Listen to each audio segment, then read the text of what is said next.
옛날에는 가게에 가갖고 물건을 골라서 샀잖아요. 근데 요즘 인터넷에 딱 쫙 봐서 내가 원하는 게 있으면 골라갖고 찍어. 돈 줘. 그럼 와. 이게 어마어마한 변화를 일으켜요. 어떤 변화를 일으키냐면은 종로시장이나 뭐 서울 뭐 이런 시장에서 동대문 시장이나 이런 데서 손님들이 와서 옷을 골라서 사가길 바라는데 손님이 안 오네. 그리고 대부분의 10대, 20대, 30대까지는 다 인터넷으로 주문하는 거야. 생활용품도 굳이 시간 내갖고 시장에 들러갖고 물건을 고르는 그런 시대는 끝난 거예요. 인터넷에서만 넣으면은 신발, 이것도 인터넷 신발로 주고 사고 뭐든지. 그리고 요즘에는 책도 옛날에는 서점에 가갖고 그게 참 재밌었죠. 저 같은 사람은 서점에 가갖고 1시간씩 거의 전 그 책들을 다 훑어봐요. 돈 안 내고. 다 안 내고. 근데 이게 서점에서 고르는 거와 인터넷에서 고르는 거하고 맛이 달라요. 서점에 가갖고, 종로 서점에 가갖고 이것도 뒤져보고 뭐 종교도 뒤져보고 역사도 뒤져보고 뭐 4차 뭐 산업혁명도 뒤져보고 이래 갖고 그런 어떤 지식을 이렇게 습득하는 기분이 드는데, 이거는 이제 이거 인터넷으로 일일이 다 골라갖고 그것을 하는 세상이 됐죠. 저 같은 경우도 옛날엔 책을 굉장히 많이 샀는데 요즘은 책을 거의 안 사요. 왜냐하면 인터넷에 논문이 다 500원, 1000원이면 논문을 다 살 수 있으니까. 그러니까 뭐 미국에 있는 논문도 다 살 수 있어요. 사갖고 신부님 영어 잘 안 해도 돼. 번역기 돌리면 알아서 다 번역해줘. 번역기 돌리면 다 알아서 번역해줘요. 세상이 떨어진 것 같지만은 초연결이 돼 있는 거예요. 이 초연결을 잘 활용할 줄 아는 리더가, 초연결을 이해할 줄 아는 리더가 있으면 그 나라는 살아요. 그 기업은 살아요. 자, 초연결을 가장 잘하는 데가 어딜까요? 다볼 사이버 성당. 다볼 사이버 성당이잖아요. 왜 다볼 사이버 성당이 초연결을, 지금 뭐 각 교구마다 또 많은 신부님들이 다볼 사이버 성당을 굉장히 주시해요. 어떻게 27만 7천 명?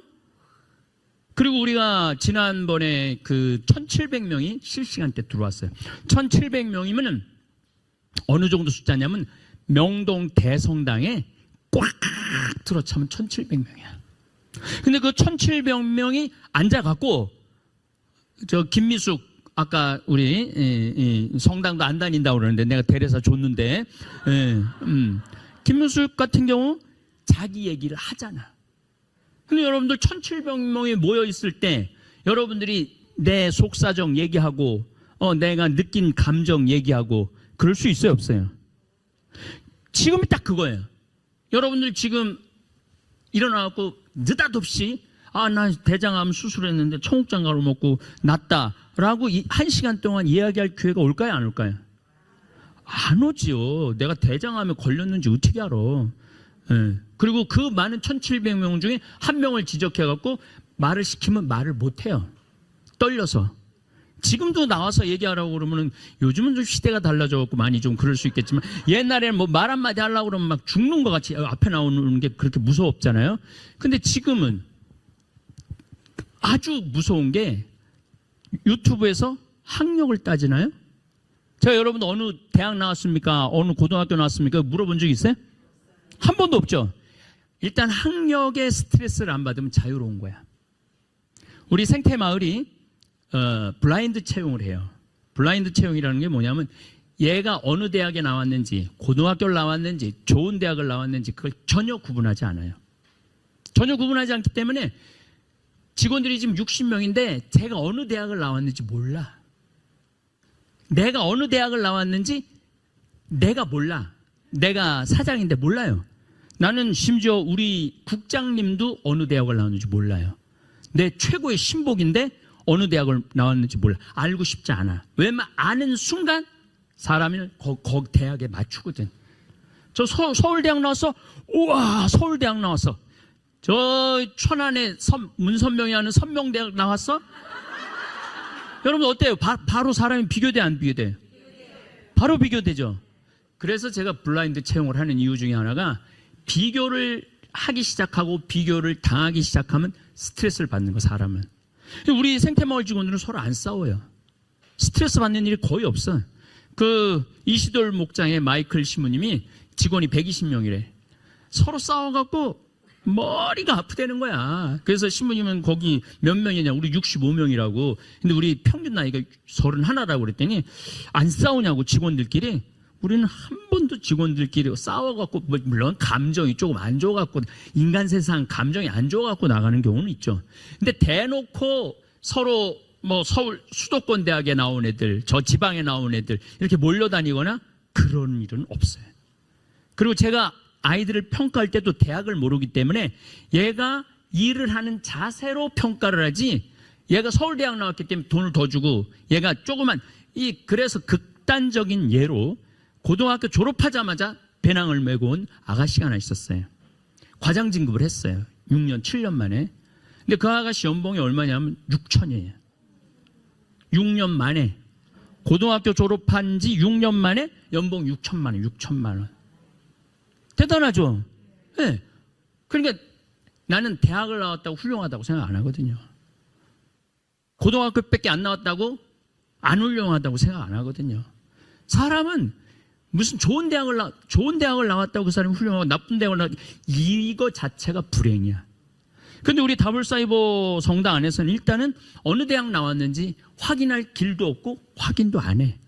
그리고 뭐 수많은 레지나 서연이든 불꽃 프란치스카든 김미연이든 뭐 김찬수든 뭐 다 나와갖고 막 수다 떨어. 근데 몇 살인지 잘 모르잖아요. 몇 살인지도 모르지. 학력 비교도 안 되지. 더욱이 미모를 비교할 수가 없잖아. 미모를 비교할 수가 없잖아요. 이쁜지 안 이쁜지 늙었는지 젊었는지를 모르잖아요. 그 글을 어떻게 표현하느냐에 따라서 이 사람이 어떤 마음을 가지고 있는지까지만 표현이 되는 거예요. 그 글에 따라서 뭐 그 사람 전 인격을 판단할 수 없어. 그러니까 실시간 스트리밍에 들어와서 이 사람들이 자유로운 거야. 거기다가 내가 마경모 가끔 이름 불러주거든요. 새로운 이름 딱 벌었을 때. 근데 난 그렇게 평생 이렇게 흥분되고 행복한 적이 없다는 거야. 신부님이 내 이름을 불러줘갖고. 나는 근데 누군지 몰라, 일단. 난 일단 누군지 몰라. 그냥 처음 들어온 이름이고, 아주 신부님 안녕하세요, 이걸 너무 간절하게 하는 내용들은 내가 불러주거든요. 그러니까 내가 여기서 극단적인 차별이 없어. 극단적인 차별이 없어. 그래서 우리 다블사이버 교우들이 행복하고 그 안에 맑은 영이 흘러 넘치는 것은 그런 기본적인 초연결의 혜택을 받는 사람들이에요. 초연결의 혜택을. 또 제가 이제 청국장을 이제 만들어 파는데 주로 어떻게 하냐면 강의를 가서 청국장을 들고 나가고 팔아요. 그러면은 보통 2시간 강의를 하면 10분 사이에 1,000만 원을 팔아요. 10분 사이에. 아니, 그거 아니면 어디 가서 청국장을 들고 나가 팔어. 보통 한번 내가 가면 500명, 1000명이 모이잖아요. 그러면 이거 한번 잡숴봐. 화장실에 가면은 바나나 똥이 60cm가 나오니까 한번 잡숴봐. 이렇게 호객행위를 딱 하고 이제 나가면은 많은 분들이 저거 먹고 변비가 났대? 설사가 났대? 그럼 그 순간 이 사람이 또 참 신기해. 한 10명이 달겨붙어서 막 사기 시작하면은 나도 반드시 사야 될 것 같은. 내가 저 대열에 들지 않으면 뭔가 내가 처지는 느낌, 뭔가 억울한 느낌이 드는 거예요. 그러니까 한 10분 사이에 1,000만 원 정도를 판단 말이야. 근데 코로나19가 들어오면서 딱 단절됐어요. 딱 단절됐으니까 나도 물건을 들고 나가 팔 데가 없는 거야. 그럼 나도 거지 되잖아요. 바로 거지 되는 거 아니에요. 물건 나가 팔 데가 없으니까. 그때 제가 생각한 것이 이젠 유튜브다. 유튜브에서 사업을 해야 되겠다. 그래갖고 대전환을 했어요. 여러분들은 잘 모르겠지만은, 우리 생태마을 직원들도 뭔지 모르겠지만은, 내가 유식한 말로 딱 하나 했어. 플랫폼을 바꿀 거다. 무슨 얘기냐면 플랫폼을 바꾼다는 게 뭐냐면은 내가 본당 강의 나가거나 교구청 강의 나가거나 어디 강의 나갈 때 명동에 강의 나갔을 때 들고 나가서 파는 건 끝이다 이제. 그렇다고 이제 그 풀릴 때까지 가만히 있으면은 그냥 망하는 거죠. 그래서 우린 피정 없다. 그래서 피정비 13억을 다 돌려줬어요. 예. 1년, 우리가 보통 1년, 2년 전에 예약을 하잖아요. 예, 싹 다 돌려줬어요. 신부님, 우리 어떻게 살아요? 걱정하지 마. 오늘부터 유튜브로 모든 걸 다 내보내겠다. 그래서 그때부터 성경 특강, 번외 특강, 중국의 이해, 일본의 이해, 미국의 이해, 그러면서 중간중간에 청국장, 신의 한수, 먹는 화장품, 뭐 이런 강의를 계속 내보내니까 여러분들이 그걸 보면서 이거 봐라, 청국장 그 들고 나갔을 때 그 사고 싶은 심리하고 내가 강의를 인터넷을 통해서 내보내는 거하고는 효과가 인터넷에서 내보내는 게 훨씬 커요. 훨씬 커요. 내가 아침마당에 강의를 나갔는데 그 조회수가 1000만 회가 넘었어요. 1000만 회가 넘으면은 10,000명한테 100번 강의 나간 거야. 10,000명한테. 한 번 딱 30분, 57분 하나로 10,000만 명의 국민들이 봤으니까.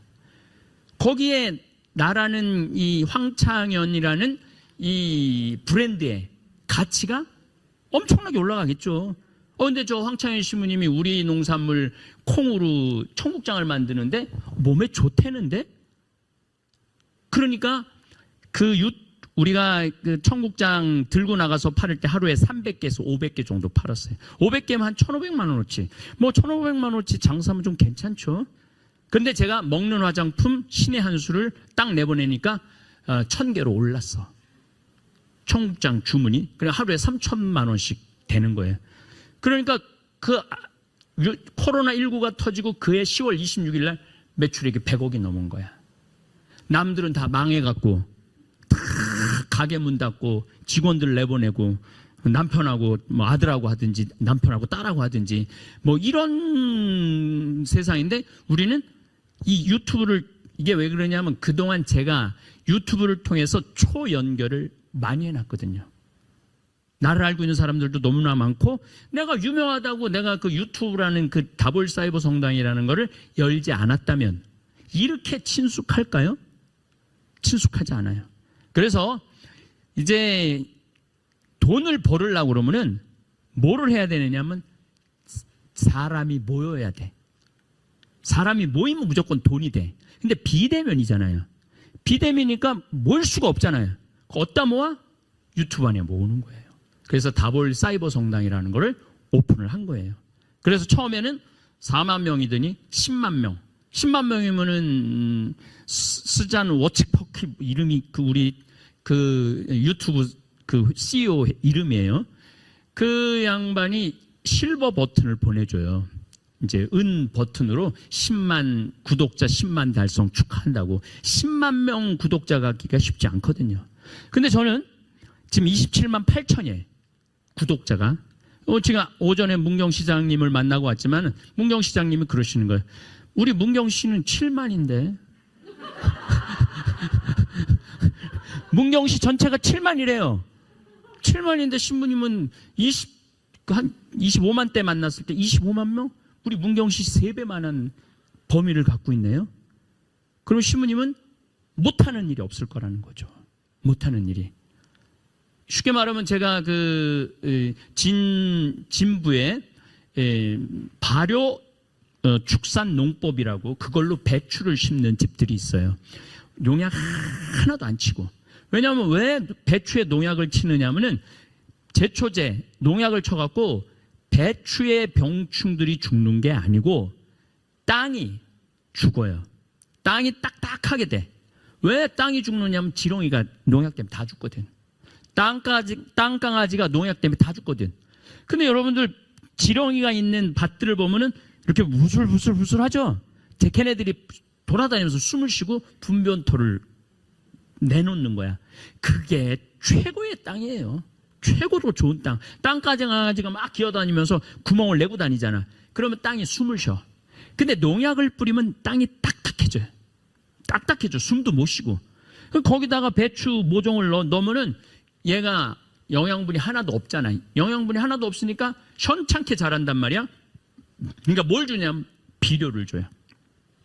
비료를 주면 잘 자라긴 하지만은 힘이 없으니까 병충해 약해. 벌레들이 달라붙어. 그러면 그때부터는 농약을 치는 거야. 지금도 뭐 우리 상추반 옆에 여름 배추를 해놨는데 자기네들 마스크 쓰고 계속 농약 뿌려요. 네. 오늘도 나오는데 계속 농약을 치더라고. 그 영월 쪽에. 그러니까 그래서 이제 어떤 일이 벌어지느냐 하면은 땅이 안 움직이기 때문에 뿌리 마른 병이 나와요. 왜냐면 뿌리를 내려야 될 거 아니야. 배추가 뿌리를 내려갖고 영양분을 해야 될 거 아니야. 근데 딱딱한 장소니까 뿌리를 넣고 싶어도 너무 딱딱하니까 안 들어가. 그걸 뿌리 마른 병이라고 그래요.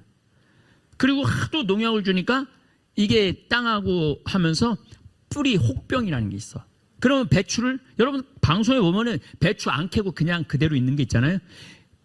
배추가 열리기도 전에 녹아버리는 거예요. 그래서 할 수가 없는 거야. 근데 이제 우리는 상추를 일례로 들면은 농약 하나도 안 치거든. 그 다음에 골 넓게 해갖고 바람 통하게 하고. 그 다음에 우리는 발효 축산 농법이라고 1년 동안 소똥, 그러니까 우분이라고 그러죠. 우분. 그걸로 한 33차를 우리 농토에 다 뿌려요. 그러면은 우리 그 상추 애들은 일단 부들부들해. 농약을 안 쳤으니까 부들부들한데 어이구 여기에 우분 영양분이 있어. 그게 쫙 들어가지. 그것도 비료도 안 치니까 자기가 알아서 커야 돼. 그러니까 먹으면은 약간 쓴 내도 나고 단 것도 있고 그런 게 있거든요. 이제 이런 얘기를 10,000명한테 어디다가 불러놓고 10,000명한테 얘기를 해. 어디다 10,000명을 불러놓고 우리 상추 좋은 걸 얘기를 해. 그런데 내가 요만한 내 컴퓨터 앞에 요만한 카메라 앞에 얘기를 합니다. 우리 상추는 이렇게 해서 참 맛있는 상추입니다. 여러분 한번 드셔보십시오. 그러니까 우리 직원들이 내가 작년에도 뭐 별로 못 믿었어요. 올해 내가 한 1억 상추 1억 정도는 팔 것 같은데. 그랬더니 에이씨 지금 상추 팔고 무슨 1억을 팔. 작년 우리 해봐야 3천만 원밖에 못 팔았는데 기껏 다 줘도 지금 5천만 원 통과했어요. 네. 그리고 이제 둘째 주, 셋째 주, 넷째 주, 7월 첫째 주까지 상추가 나오거든요. 3주에 5천만 원을 통과했단 말이야. 그래서 4주 동안 그래서 그 동네 사람들이 나한테 그래. 상추 팔아서 1억을 작년에 1억을 벌었어요? 상추를 팔아갖고 1억을 벌었어? 그것도 노지에 비닐하우스도 아니고 노지에 1억을 팔았어. 이해를 못하는 거야. 그러나 나하고 여러분들은 이미 초연결이 돼 있어요. 내 마음을 여러분들은 항상 읽고 있어. 거기다 실시간으로 보여주네 상추를. 여러분들이 상추 사서 드시는 거 여러분들이 제 상추를 먹기 전에 어느 장소에서 어떻게 자라는지 확인할 길이 있나요, 없나요? 없죠? 그냥 슈퍼마켓에서 그냥 수거해 오는 거야. 슈퍼마켓에서. 그러니까 무슨 상추인지 또 모르고 먹는 거야. 근데 이제 평창 상추를 딱 하면은 거기 쫙 하고 신부님이 이 모종 때부터 계속 보여줬단 말이야. 그리고 딱 와서 먹어보면은 그 단순히 13,000원, 택배비까지 13,000원, 10,000원의 상추를 먹는 게 아니고 이건 뭔가 선물을 먹는 느낌. 근데 어떻게 10,000명한테 그걸 다 설명을 해요. 또 10만 명한테 어떻게 설명을 해. 이 유일한 길은 초연결, 유튜브밖에 없는 거예요. 예. 뭐 트위터라든지 페이스북, 그건 여러분들한테 익숙하지 않으니까 우리는 지금 제일 익숙한 게 페이스북이죠. 이제는 뭐 OTT인가 뭔가가 지금 그걸 앞선다고 그러기는 하지만 어쨌든 우리나라 유튜브 구독자가 4,500만 명이에요. 4,500만 명이니까 막 태어나네. 그리고 막 죽으려고 그러는 분들, 아니면 지체장애자들, 그러니까 집중을 못하는 지체장애자들, 이런 사람 빼면은 정신 있는 사람은 유튜브로 다 본다는 거예요. 네, 유튜브를 정신 있는 사람은 다 보는 거예요. 그런데 정신 있는 사람들은 다 보는데 이 유튜브를 조금 안타까웠던 게 성당에 막 2020년 신천지가 1월 20일 날, 또 2월 20일 날 신천지발이 확 퍼지면서 3, 4, 5 완전히 셧다운 했잖아요. 여러분도 성당 나오지 말라고 그랬던 게 그때야. 3월, 4월, 5월이야. 그러니까 그때 전에 미사 참여율이 20%였는데 그거 후로 미사 참여율이 8%로 떨어졌어. 지금 우리. 근데 이제 지금 엔데믹이라고 이제 끝나가는 시기가 왔는데 늘어나나요? 안 늘어납니다. 안 늘어나요. 이게 언제 놓쳤기 때문이냐면 그때 3, 4, 5, 6월에 놓쳤기 때문에 그래요. 그러면 각 교구청이 얼마나 돈도 많고 자원도 많아요. 시설도 많고. 그럼 빨리 주교님이 저처럼 매일 미사하고 강론하고 실시간 대화 나와서 하고 그러면 교우들이 주교님하고 대화를 하면 더 신나겠지. 근데 안 하신 거예요. 아무도 안 한 거예요. 그러니까 우리 배은하 신부님이 황신부가 이미 모든 기본이 잘 갖춰져 있으니까 황신부가 해라. 그리고 내가 6월 6일 날 오픈한 거예요. 그랬더니 개떼라고 그러면 좀 그렇고 벌떼같이 들어오는 거. 벌떼같이 들어오는 거. 벌떼같이. 왜냐하면 목말랐거든. 뭔가 얘기를 하고 싶고 얘기를 듣고 싶고 정보를 나누고 싶은데 아니 2명 이상 못 만나게 하니까 누굴 만나갖고 정보를 좀 맨날 뉴스 보면 뭐 이놈 뭐 죽일 놈 뭐 이런 거를 하루 종일 보는 사람은 입에서 욕만 나와요. 욕만 나와요. 그래서 저는 뉴스 안 본 지 한 3년이 넘어요. 아예 안 봐. 그래서 김승원인가 국회의원이 있어요. 나를 찾아왔어. 내 고등학교 후배래. 근데 난 모르겠더라고.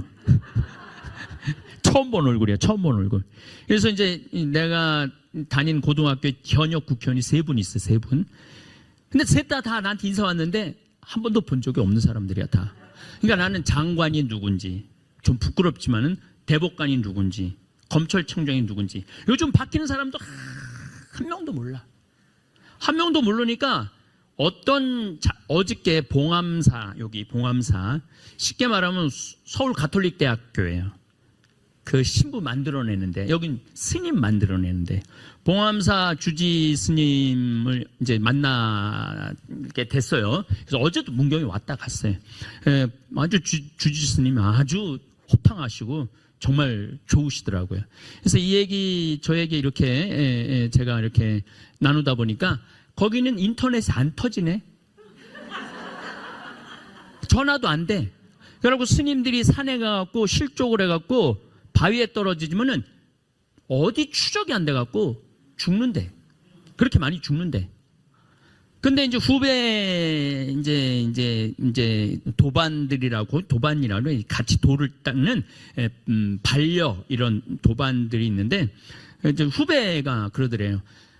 아유, 주지스님 이렇게 비가 안 오니까, 그 테일을 꼬집으면 비가 올 텐데요. 그러더래요. 그래서, 뭐, 테일을 꼬집으면 비가 와? 그 무슨 소리야?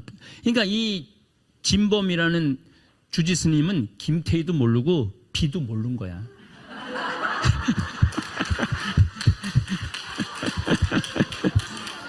테일을 꼬집으면 비가 온다고요? 그래야 돼. 뭔 소리야? 요새 기후제 지낸다는데. 네. 테일을 꼬집으면 비가 온다니까요. 그래서 뭔 소리야. 스님은 김태희도 모르고 정지훈도 모르는 거지. 그래서 스님하고 이 얘기 저 얘기 하면서 당신도 안 본대요. 텔레비전을. 아예 뉴스도 안 보고 아무것도 안 본대. 그리고 거기는 인터넷이 아예 안 된대. 한번 거기는 18시간 하루 공부하는 스님이 들어오고 12시간 공부하는 스님이 들어온대요. 하루에 18시간을 공부를 하는 거야. 그 수행, 거기는 일반인은 출입이 안 돼요. 1년에 딱 한 번 열어요. 초파일. 딱 부처님 탄생하시는 하루 열고 일체 안 열어. 아무도 못 들어가는 거지. 도만 닦는데. 그래서 황창현 신부가 이제 만나게 됐는데 그분이 황창현 신부가 누군지 어떻게 알아? 그 진범선 스님이 산속에 있어갖고 테일을 꽂으면 비가 온다는 걸 그걸 못 알아듣는 분이. 예. 그래서 이제 이렇게 검색을 해봤대요.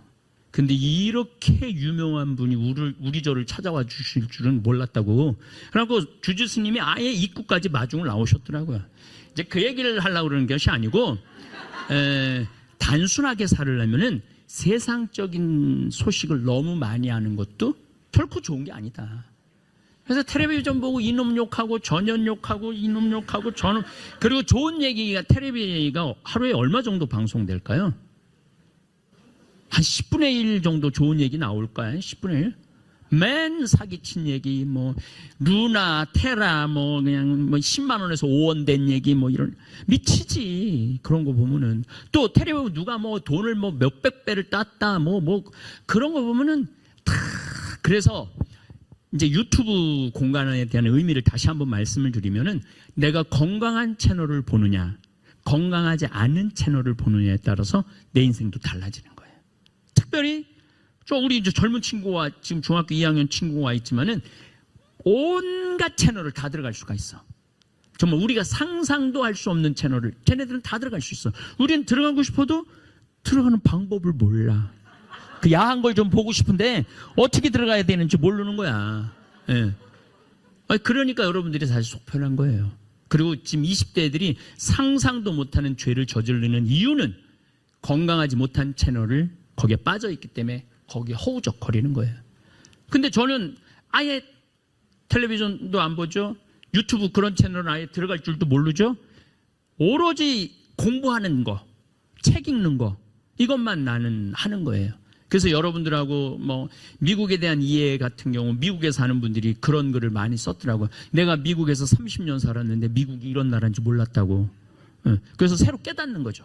새로 깨닫기도 하고, 우리 신일전자산업 회장님이 열심한 천주교 신자예요. 그러면 내 강의를 그냥, 그리고 내가 하루 강의 안 나오면 우리 형한테 전화해갖고 신부님 어디 아프냐 막 이렇게 아주 네, 미국 유학까지 갔다 오신 분인데, 신부님 미국의 이해를 강의를 들어보니까 미국이 좀 손에 잡힌다고 그러더라고요. 그래서 내 강의를 듣는 우리 27만 이제 8천, 어제 7천이었는데 오늘 8천 됐더라고요. 27만 8천 명은 내 강의만 충실히 따라오면 세계 정세도 이해할 수 있고, 그 다음에 성서도 좀, 아까 우리 개신교에서 오신 자매님이 3번을 성서를 읽었는데 답답했는데 내 강의를 듣고 속이 후련했대. 내 강의를 듣고. 또 어떤 개신교 다니는 분은 27년을 개신교를 다녔대. 댓글에 이렇게 써놨어. 나 27년 동안 나 뭐 했는지 모르겠다고. 목사님이 이거 글자 그대로 믿으라고 해서 믿었더니 신부님이 설명을 해주는 걸 들으니까 이해가 다 되니까 속이 후련하다는 거예요. 그런데 성서를 이해하려고 그러면은 이집트 문명을 이해하지 못하면 성서를 절대 이해할 수 없어요. 피라미드, 그 남자가 왕이 됐을 때는 파라오라고, 여자가 왕이 됐을 때는 클레오파트라라고 그래요. 파라오 14세, 파라오 16세.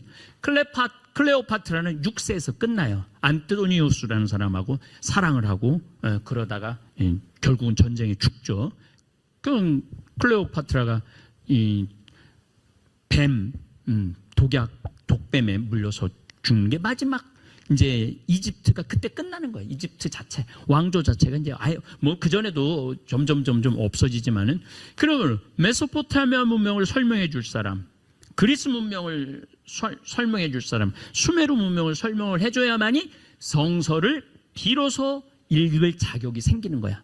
근데 우리는 드립다 한 처음 하나님께서 하늘과 땅을 창조하셨다. 첫째 날 어둠이 가득 차고 있었다. 빛이 생겨라 했으니 빛이 있어라. 둘째 날, 셋째 날, 다섯째 날, 여섯째 날, 일곱째 날. 근데 대개 좀 이런 문화를 모르는 분들은 메소포타미아 문명은 월, 화, 수, 목, 금, 토, 일, 이 7일을 이렇게 해요. 왜냐하면 메소포타미아는 월력을 써요. 그러니까 달을 기준으로 한 달, 두 달, 세 달, 네 달을 써요. 이집트 문명은 1년을 써요. 태양력을 써요. 태양력을. 자, 메소포타미아 문명에 있는 사람들은 월, 화, 수, 목, 금, 토, 일이 맞는 얘기야. 그런데 성서에서는 월요일 날 하느님 하늘과 땅을 창조했고, 둘째 날 빛을 창조하셨고, 뭐 셋째 날 궁창을 만들었고, 언제 월요일 날 저기 하늘과 땅을 만들고 화요일 날 빛이 생기라고 언제 그렇게 써? 첫째 날, 둘째 날, 셋째 날, 다섯째 날, 여섯째 날, 일곱째 날이야. 무슨 얘기냐면은 하느님에게서는 이 순간도 천년 같다 그러는데 하느님의 하루는 우리의 하루하고는 다르다는 얘기예요. 그리고 그 시대는 첫째 날의 개념은 24시간의 개념이 아니거든. 그러니까 어떤 개신교 신자가 나한테 한 60페이지 편지를 한 번 했어요.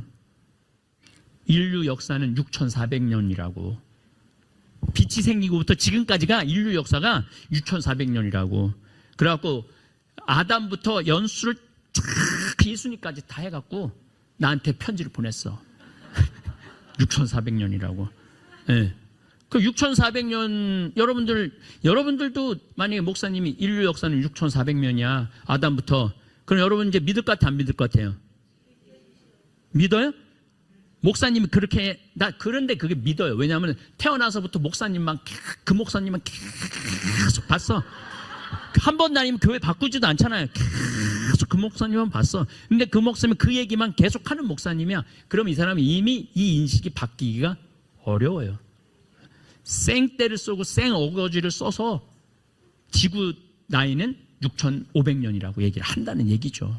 그런데 이 초연길 시대에 묘한 일이 벌어졌어요. 어떤 일이 벌어졌느냐면 이제는 성당도 못 가고 교회도 못 가고 절에도 못 가는 거야. 답답해. 뭔가 한 두 주는 세 주는 오지 말라 그러니까 너무 좋아 주일이.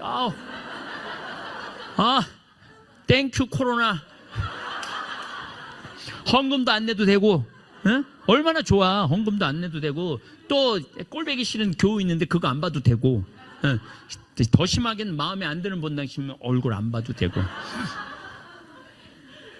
오지 말라는데 교회가 공적으로 오지 말라고 그러는데 얼마나 좋아. 근데 교회는 기억하고 기념하는 교회예요.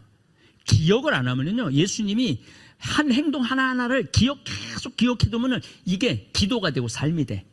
근데 예수님이 한 행동을 아무것도 몰라. 예수님이 2000년 전에 어떤 목수가 어느 자리에서 태어나고 어떻게 자랐고 하루에 밥을 2끼를 먹었는지 3끼를 먹었는지도 잘 모르고 그때 2끼밖에 못 먹었어요. 조선시대도 2끼, 3끼 먹는 집 없었어요. 다 2끼 먹었지. 그러니까 예수님이 어떻게 자랐는지도 모르고 그 공기도 모르고 느낌도 모르고 그런데 무슨 기도를 해? 성서 공부 신약성서 한 번도 안 읽고 예수님한테 기도를 한다. 그러면은 예수님한테 기도하는 거 아니에요. 우상한테 기도를 하는 거지. 예수님이 그 나환자들 손을 만지셔갖고 고쳐주시고, 이 눈먼 사람은 또 침 발라갖고 더럽게 그냥 침 발라갖고 고쳐주시고, 귓구멍 쑤셔가면서 또 고쳐주시고. 근데 이 사랑의 행위가 우리가 그냥 책으로 읽는 거하고 그 안타까운 마음. 여러분들 나환자들 지나가면 나는 그 나자로 마을이라고 나환자들이 또 날 또 엄청 좋아해요. 또 그 나환자들이 좋아하고 막 청소하다가 내가 나타나면 손가락 거의 다 떨어졌는데 나한테 와갖고 막 악수하고 막 그래요. 예. 그런 나환자를 예수님께서 손을 대시어 고쳐주신다. 이게 보통 인간에 대한 사랑이 깊지 않으면은 이게 불가능한 거예요. 또 18년 동안 등이 굽은 여자를 예수님이 고쳐줘요. 아예 이 여자는 고쳐달라고 말도 안 했어. 18년 동안 나는 이 성소 구조를 너무너무 좋아해. 이 여자가 이러고 다녔어. 이러고 다녔어. 평생을. 하늘도 본 적도 없고 사람도 똑바로 본 적이 없어. 예수님이 너무 마음이 안타까워. 낫고 싶으냐? 낫고 싶습니다, 주님. 손을 대갖고 등을 펴주세요. 이건 당연히 단순히 기적의 의미가 아니에요. 사랑의 행위지. 그 외에도 할 얘기 너무너무 많지만은 오늘은 초연결 얘기를 하는 거니까. 자, 그래서 이제 어떤 일이 벌어졌느냐? 성당도 오지 말아라, 교회도 오지 말아라, 절에도 오지 말아라. 아무도 안 가. 답답해. 유튜브를 열어보니까 황창현 신부라는 게 자꾸 뜨네. 화가 나십니까? 외로우십니까? 성당에 왜 다니십니까? 늙음에 대한, 행복한 노년에 대한 것들이 막 뜨거든. 그러니까 이제 개신교 신자가 성당에 찾아가기 쉽지 않아요. 개신교 신자가 절에 찾아가니 더 어려워요. 예. 나 같은 경우도 절에는 갔지만 어제처럼 주지스님 만나는 경우, 물론 이제 가끔 주지스님들이 초대를 해서 이제 이런 얘기 저런 얘기 나누는 경우는 제가 여러 번 있었어요. 근데 일반 여러분들이 절에 가갖고 천주교 신자가 주지스님하고 한 1시간 얘기할 수 있을까요? 불가능해요. 그런데 인터넷을 검색하다 보니까 황창인이 계속 떠. 나 개신교 신자야. 한번 눌러볼까? 딱 눌러봤어. 눌러봤는데 일단 목소리가 땡겨. 목소리가 뭐 이렇게 사람을 땡기지? 그러니까 살짝 들어보는 거죠. 들어보는데 재밌어. 뭐 어렵지도 않아. 영어도 안 써. 무식해서 그런지 영어도 안 써. 뭐 히브리어도 안 쓰고 라틴어도 안 써. 순수한 대한민국 우리말만 쓰는 거야. 그러니까 들어보니까 우리말만 쓰는데도 뭔가 배우는 것 같은 느낌이 드는 거야. 그래서 한 번, 두 번, 세 번, 그때부터 낚이는 거지. 완전 낚이는 거야. 그래갖고 많은 경우 개신교, 내가 그래서 어저께 무슨 주교님인가 누가 통화를 하면서 아유 황신부 요새 못된 일 많이 하고 다닌다며. 그래서 뭐요? 그랬더니 요새 개신교 신자를 엄청나게 천주교로 넘어오는 건 다 황신부 때문에 넘어오는 거라는 거예요. 근데 난 목사님들한테 미안해. 밥그릇 뺏는 것 같아갖고 상당히 미안해. 지난번에도 어떤 자매를 한번 이제 마스크 쓰고 만났죠. 여기서 와서 어서 만났어. 신부님, 제가 65년 만에 천주교 세례 받았다고. 아버지가 목사님이었다고. 목사님 아버지 돌아가시고 바로 개종한 거야, 천주교로. 왜 아버지가 목사님인데 왜 개종했느냐? Because of you, 너 때문에, 황창인이 너 때문에.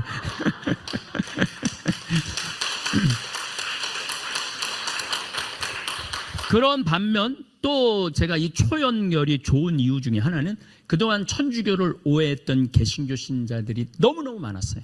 또 이제 목사님들 같은 경우도 사실은 이제 절 많이 찾아와요. 신학교 때 이런 거 배운 적이 없다고. 신부님이 지금 말하는 거를 배운 적이 없다고 우리는. 근데 신부님이 이렇게 강의를 해주니까 상당히. 그러니까 내가 언제 목사님의 그런 강의를 처음부터 끝까지 듣고 뭐 그러겠어요. 그런데 저라는 인물이 유튜브 다볼사이버 성당이라는 곳에서 그냥 책상 앞에서 혼자 떠드는데 어떤 경우는 100만 명이 보기도 하고 200만 명이 보기도 하고 300만 명이 보기도 한단 말이에요. 그러니까 가끔 이제 우리 신부들이 이제 가끔 유튜브 하는 거 보러 와요. 내가 유튜브 딱 하는 거 보면 웃기지도 않지. 그냥 책상에 앉아갖고 그냥 말하는 거예요. 컴퓨터 보고 그냥 무슨 저렇게 대단한 시설이 있는 것도 아니고 카메라가 있는 것도 아니고 요만한 카메라 보고 얘기를 하는데 막 댓글이 쭈르륵 떨어지고 뭔가 소통이 되는 거야. 계속 소통을 하는 거야. 우리 저 중학교 2학년 친구도 있지만 우리 니콜라오라든가 지수라든가 주은찬이라든가 지난번에도 답을에서 보니까 새로운 아이들이 굉장히 많이 왔어요. 한 아이는 초등학교 한 5학년 아이인데 방석을 떠갖고 왔어. 신부님 주겠다고. 그래갖고 초등학교 애들이 주는 선물이 엄청나게 많아요. 나는 주일학교도 없고 성당도 없고 아무것도 없는데 수많은 사람들하고 연결이 돼 있단 말이에요. 이게 바로 초연결이에요. 그 초연결을 가지고 제가 하는 일은 평창 주민들 농산물 구매해주고, 그리고 여러분들 봉투마다 넣어주는 게 그거예요. 봉투마다 넣어주는 게 하루에 우리가 150만 원어치의 농산물을 사요. 그러니까 150만 원어치 선물을 넣어주는 거지. 그러니까 그 사람들도 나하고 안 만나요. 내가 거기 가지도 않고. 왜냐하면은 평창군에서 뭐 통합 푸드 시스템에서 딱딱 갖다 주면 우리 5만 원 이상, 6만 원 이상인가 그 선물도 딱딱 다 넣어주거든. 그러면은 그분들하고 우리 평창 주민들하고 우리 다볼사이버 교우들하고 연결이 돼 있는 거예요. 그 연결 고리점은 저죠.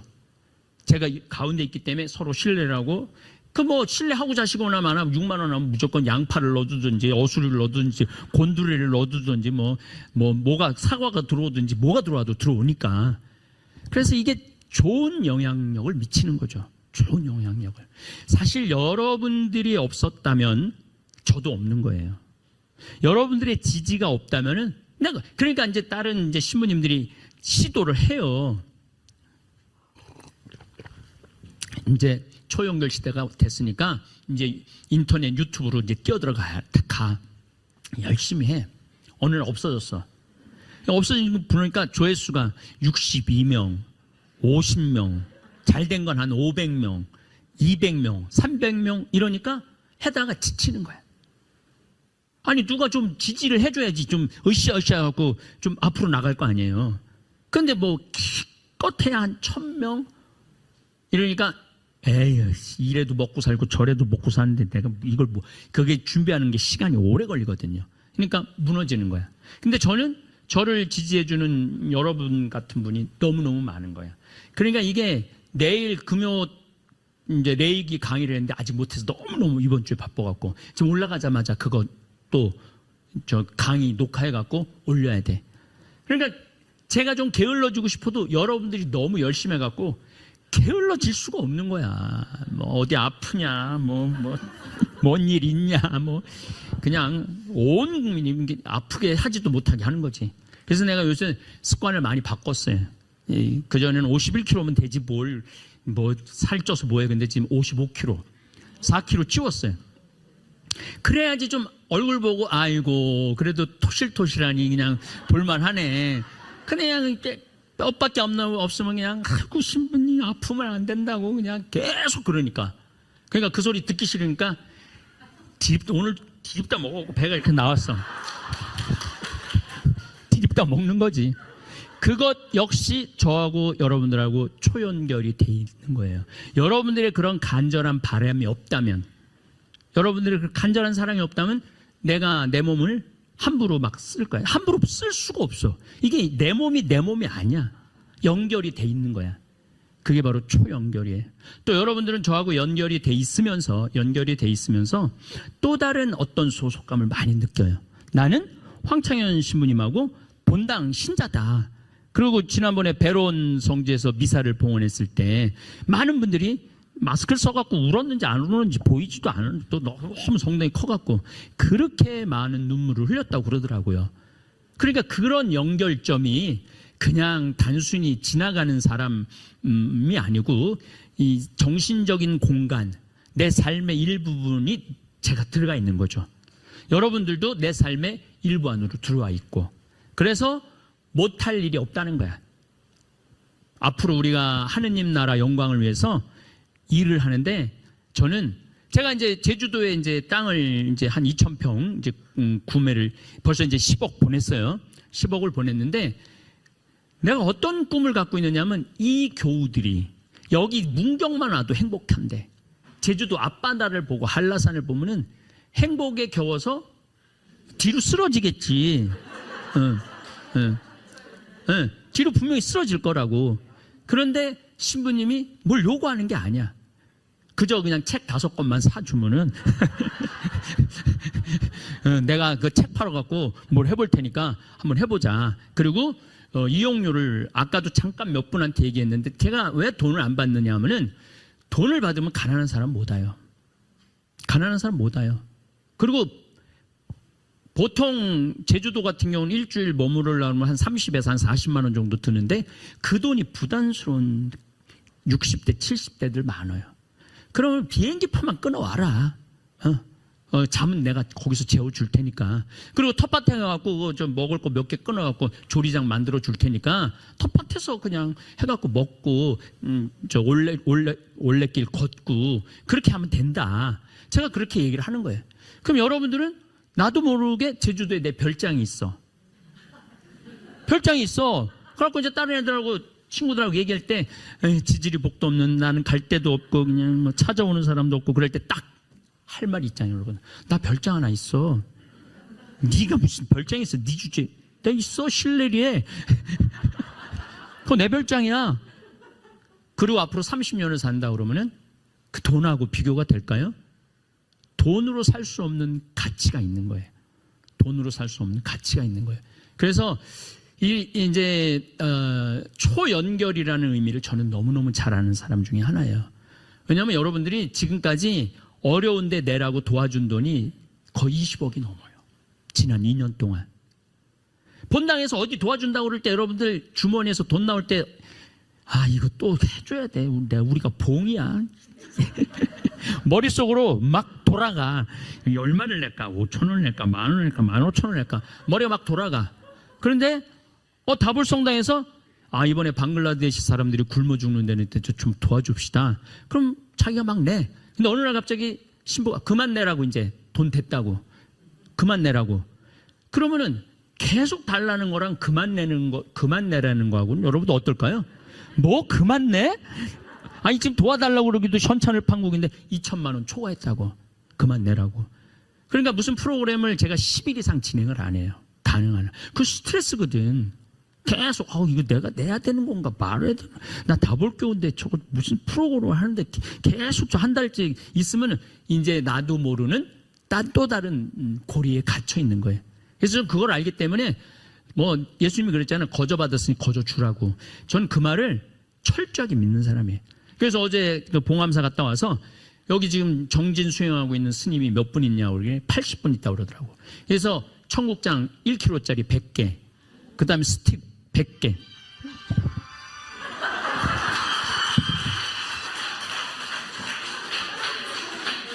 감이 중이야.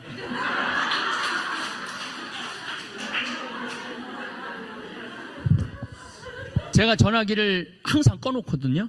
근데 우리 둘째 형인데, 요 얘기도 좀 할게요. 뭐든지 재미난 얘기인데, 우리 생태마을이 된장, 간장, 고추장, 청국장까지 포함해갖고 3년 전에 100억이 넘었어요, 매출액이. 그랬더니 인중원에서 연락이 왔어. 100억이 넘었는데 왜 햇섭을 안 받느냐는 거예요. 햇섭이라고, 그러니까 이제 약초에서, 먼지 안 나고, 냄새 안 나고, 이런 시설을 갖춰야 돼. 그래야지 되는 거예요. 근데 이제 전통 장류로는 100억이 넘은 적이 우리나라에서 우리 한 군데도 없는 거야. 우리밖에 없는 거야. 100억 넘은 데가. 그래갖고 이제 우리가 인증서에서 연락이 와갖고 식약처에 햇섭 받으려고 그러니까 햇섭을 받으려면은 항아리는 안 된다는 거예요. 장을 항아리에서 안 익히면 어디서 익혀? 플라스틱에다 입혀야 된다는 거야. 그리고 햇빛을 받으면 안 된다는 거야. 햇빛을 받으면. 그러니까 비닐하우스 같은 데다 넣고 장을 만드는 거야. 말이 돼? 그렇지. 이 반응이 오네. 벌떼 기운이 확 느껴지네. 벌떼 기운이 확 느껴져요. 그리고 또 황토방에도 띄우면 안 되는 거야. 그 먼지가 발생한다고. 황토 흙에서. 황토에다 우리 청국장이 맛있고 다른 청국장에 비해서 좋은 이유가 황토에서 띄우고 항아리. 우리 게 특별히 맛있는데 100억이 넘어가면은 햇섭 기준이 그거야. 그러니까 그래 이제 여러분들이 이제 벌떼같이 이제 청와대에 올리든 뭘 올리든 올리려고. 내가 웬만하면 정치인들 힘을 안 빌리는데 이거는 법안으로 바뀌어야 돼. 그래서 우리 둘째 형이 나하고 똑같은 고등학교 나왔거든요.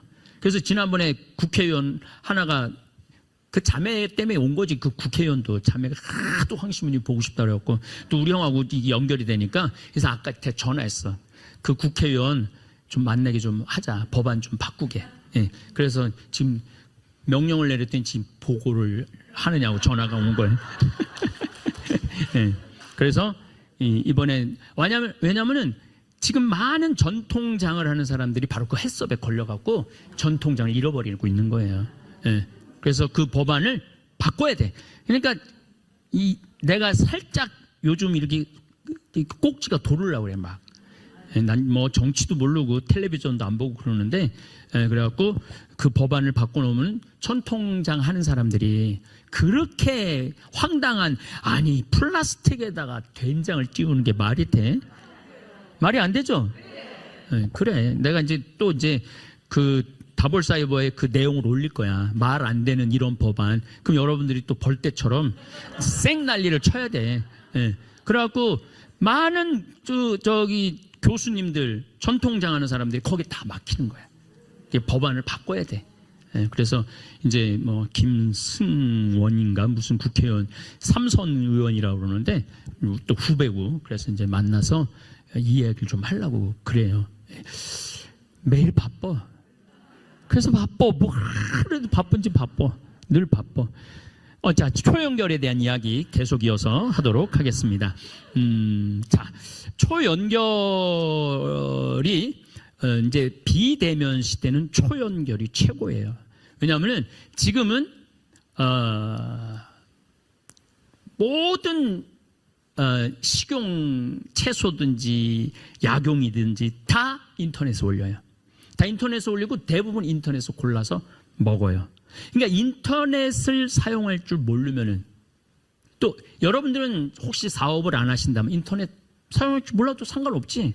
근데 내가 먹고 살고자 할 때, 사업을 할 때, 더욱이 식당도 요즘은 댓글을 다 달아. 이 식당이 맛있다, 먹어보니까 기가 막히다. 그 홍보를 옛날에는 예쁜 여자가 나와갖고 싹 이렇게 했는데, 지금은 댓글 부대들이 이 집 먹으니까 맛있더라, 맛집이 생기기 시작한 거예요. 맛집도 생기고. 우리 청국장 가루 같은 경우는 사실은 지금 대한민국에서 제일 핫한 게 생태맘 청국장 가루예요. 작년엔 162억을 했는데 올해는 200억이 넘을 것 같아. 그러니 200억이 넘어가는 회사가 어딨어. 신부가 하는 데서는, 이게 내가 처음이 아니라 이제 스페인에 그 이름이 생각이 안 나는데 1910년도에 신부님이 그걸 시작했어요. 나 같은 걸. 너무 가난하니까. 근데 그 회사, 그러니까 회사지, 신부님이 설립해 놓은 회사인데 지금 연 매출이 얼마인 줄 알아요? 250억 달러예요.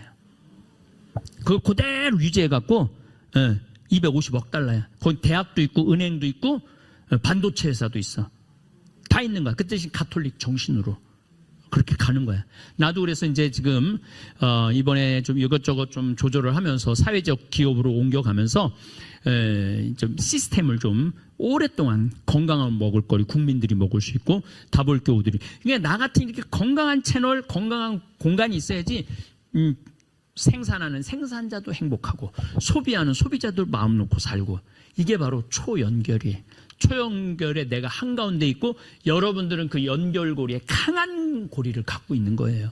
그래서 뭐 수많은 뭐 교회나 절이나 이런 분들이 다볼 사이버 성당이 정말로 이상적으로 가고 있는 언택트, 비대면 시대에 정상적으로 가고 있다, 이렇게 생각하고 있는 것이죠. 또 여러분들도 실질적으로 오늘 이렇게까지 와서 이 문경 피정의 집을 보면서 많은 것을 또 느꼈으리라고 저는 생각을 해요.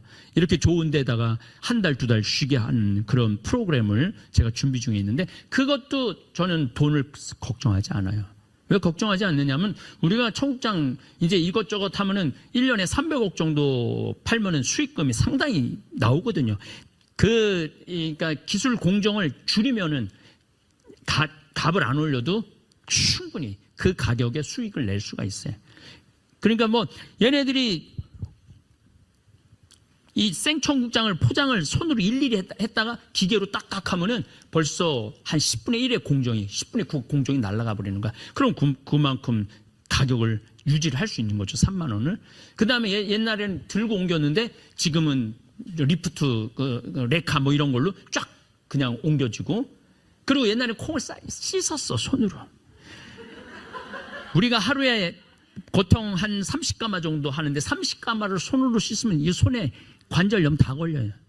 근데 지금은 세척제로 싹 돌리면 10분이면 싹 다 씻어져 나오니까. 그래서 그런 공정을 자꾸 줄이면은 굉장히 수익금이 많이 나와. 그런데 신부가 수익금을 갖고 이걸 뭐를 할 거야? 내놔야지.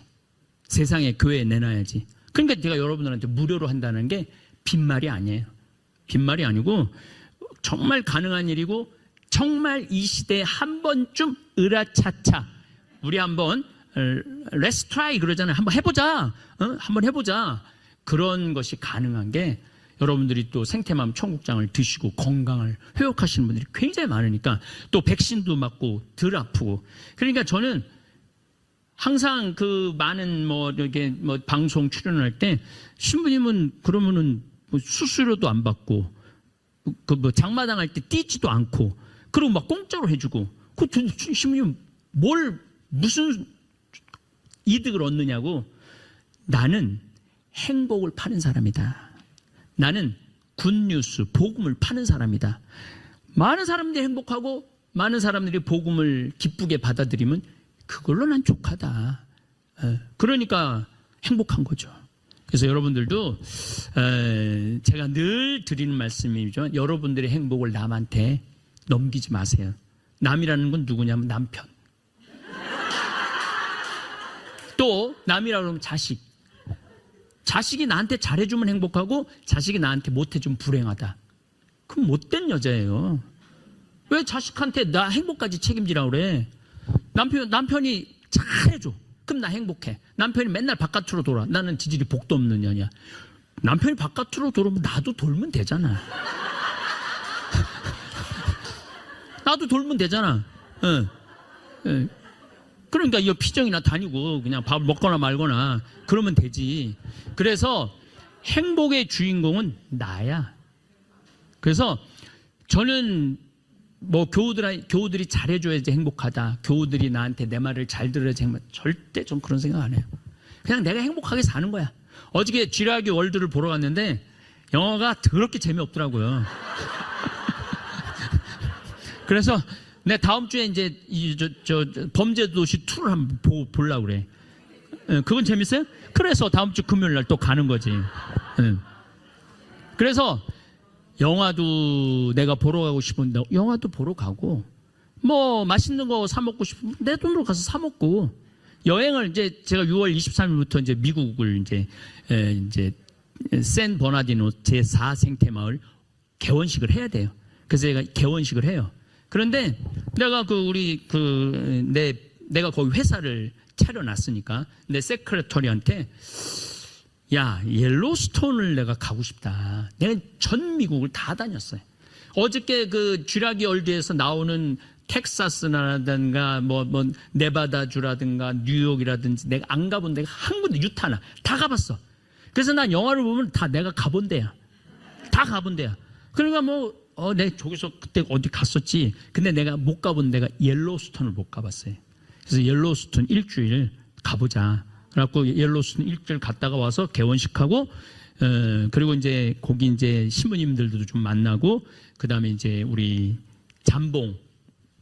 잠비아 도와주는 그 봉사자들도 좀 만나고 그리고 이제 미국 되살림 회를 시작을 해야 되니까 그것도 좀 하고 그리고 이제 또 다 직원들을 보내고 난 또 일주일 동안 남아서 신나게 놀다가 또 들어오는 거죠. 그걸 한 3, 4일 있다가 또 어디가? 잠비아 올해는 가요.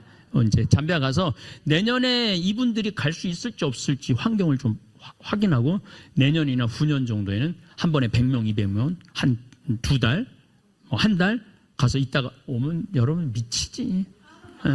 미쳐. 돈 드는 것도 아니야. 지금부터 갯돈 넣으면 돼. 갯돈 넣으면 돼. 10만 원, 20만 원 해갖고 괜히 저 루나 무슨 때라 이런 데다 넣어갖고 그냥 촉촉하고 불안하게 살지 말고 저같이 좀 모아갖고 여행이나 다니고 인생 돌아보면은요 많은 이걸 나한테 기증한 사막달라나가 나한테 한 말이에요. 돈 번다고 앉아서 밥 먹은 적이 없대. 항상 서서 밥을 먹었대. 저 물건을 하도 이명박 때 저 방자가 잘 나갔대. 하여튼 이명박 때 잘 나갔대. 하여튼 저게 하나에 보통 3천만 원, 5천만 원 하거든요. 세트가. 그게 잘 나갔대. 어디다 갖다 줬는지 모르지만 자기가 먹으려고 3천만 원짜리, 5천만 원짜리 산 사람은 없거든요. 어디다 갖다 주려고 사는 거지. 그럼 하도 많이 팔려갖고 서서 밥을 먹었대. 앉아서 밥 먹은 적이 없대. 근데 내가 갈비 먹고 싶으면 지 돈으로 사 먹지 꼭 자식 사줄 때까지 기다린다고. 거기 할머니가 충격을 받은 거야. 나는 평생을 살면서 나한테 내가 사준 적이 한 번도 없다는 거예요. 평생을 살면서. 누가 사주면 그냥 먹었다는 이렇게 돈 많은 이 할머니가 어마어마하게 돈이 많은 할머니가 그걸 먹고 그 강의를 듣고 서서 밥 먹다가 아이쿠 앉아서 먹어야지. 그 다음부터 앉아서 먹었다는 거예요. 사람답게 살아보는 돈 버는 기계가 아니고. 그러니까 여러분들도 행복을 남한테 떠넘기지 말라는 거죠. 근데 사실 여러분들은 자기네들이 알아서 행복 찾아온 사람들이기 때문에 할 말은 없어. 예. 여러분들은 그냥 내 질러서 온 거 아니에요, 지금. 예. 얼마나 좋아. 그러니까 여러분들이 밝은 거예요. 그래서 자, 어쨌든 초연결 시대이기 때문에 저와 여러분들은 지금 굉장히 단단한 끈으로 이게 대면이 이런 게 즐거워. 휴대폰이 울리고 막 물통이 굴러다니고 막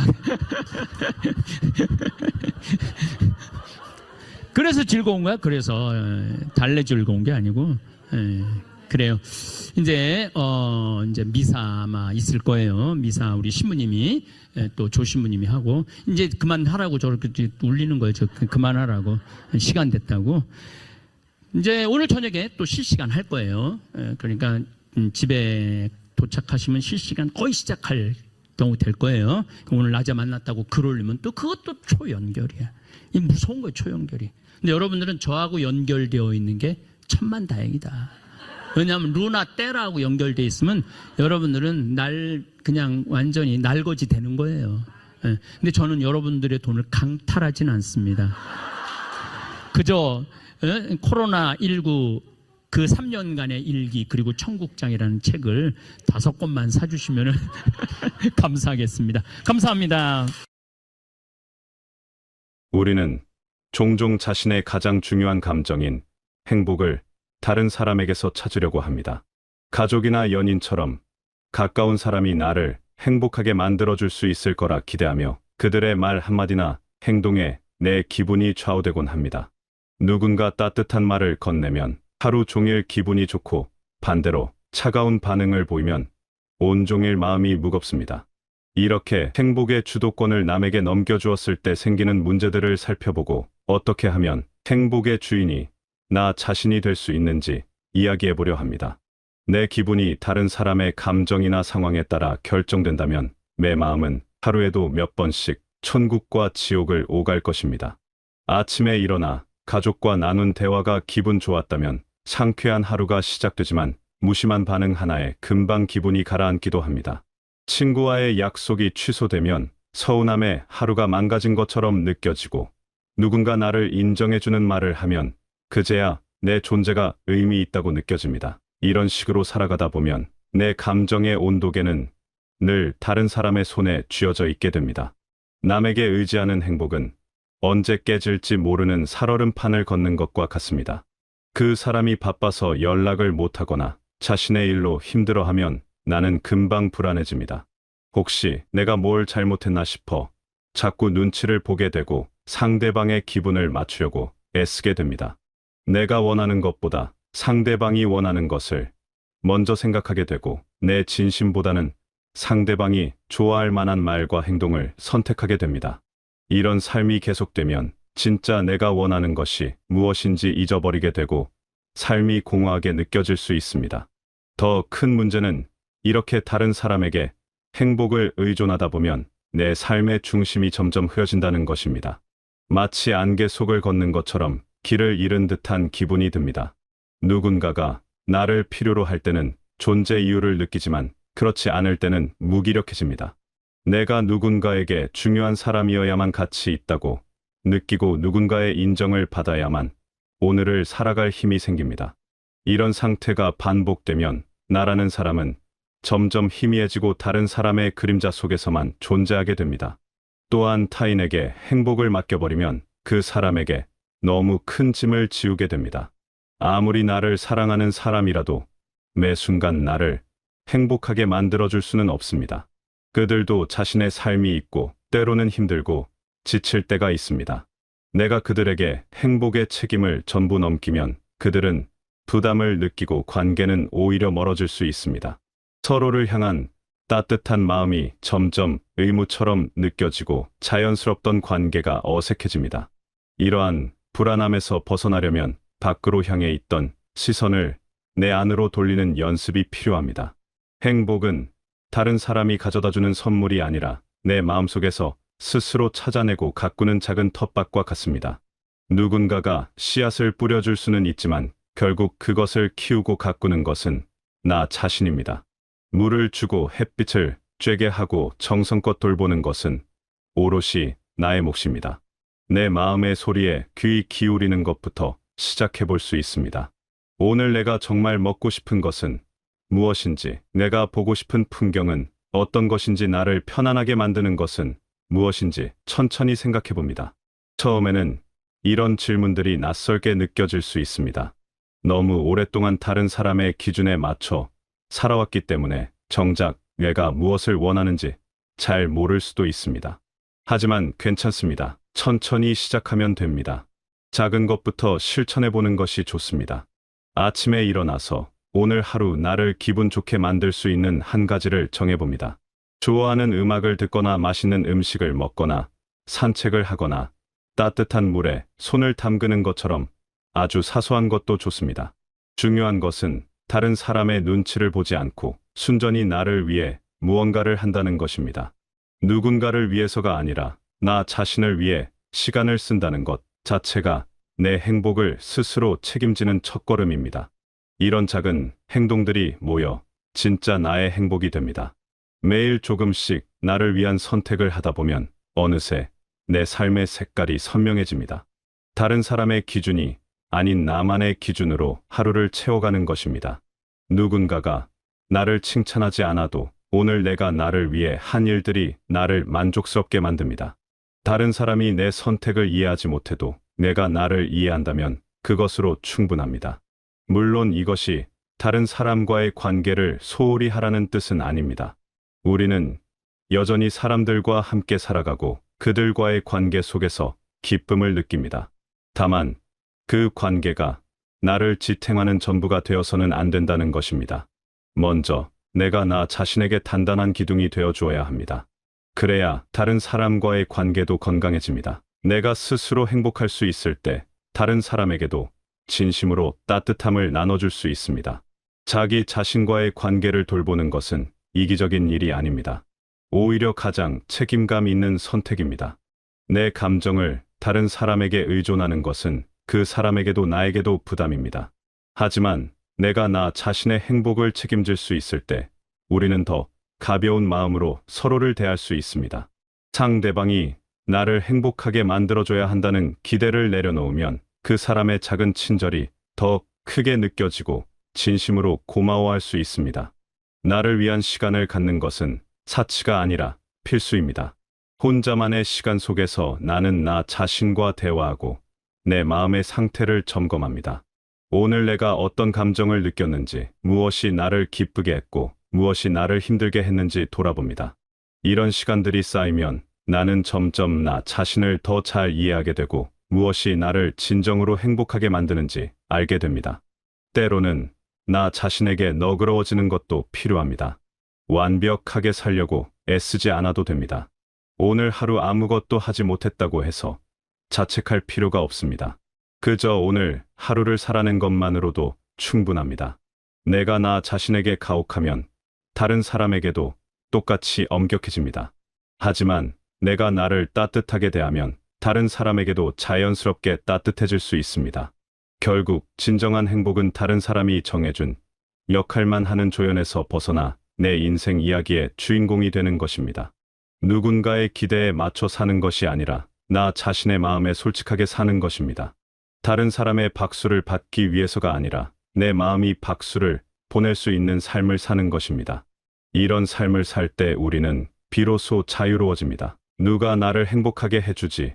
라고 묻는 대신 나는 오늘 어떻게 나를 행복하게 만들까? 라고 질문을 바꾸는 것이 중요합니다.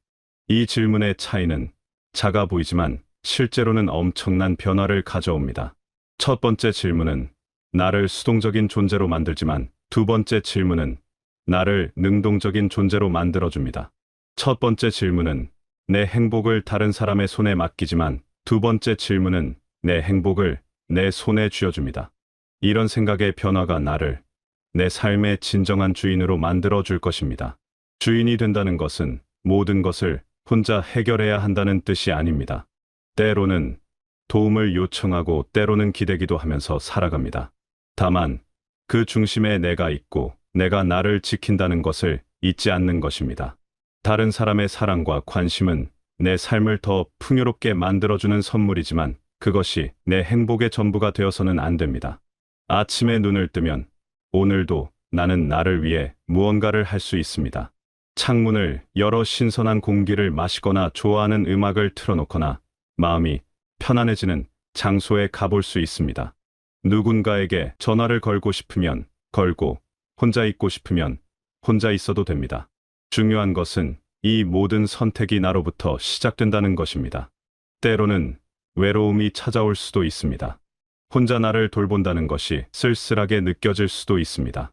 하지만 외로움과 고독은 다릅니다. 외로움은 다른 사람이 없어서 느끼는 결핍이지만 고독은 나 자신과 함께하는 온전한 시간입니다.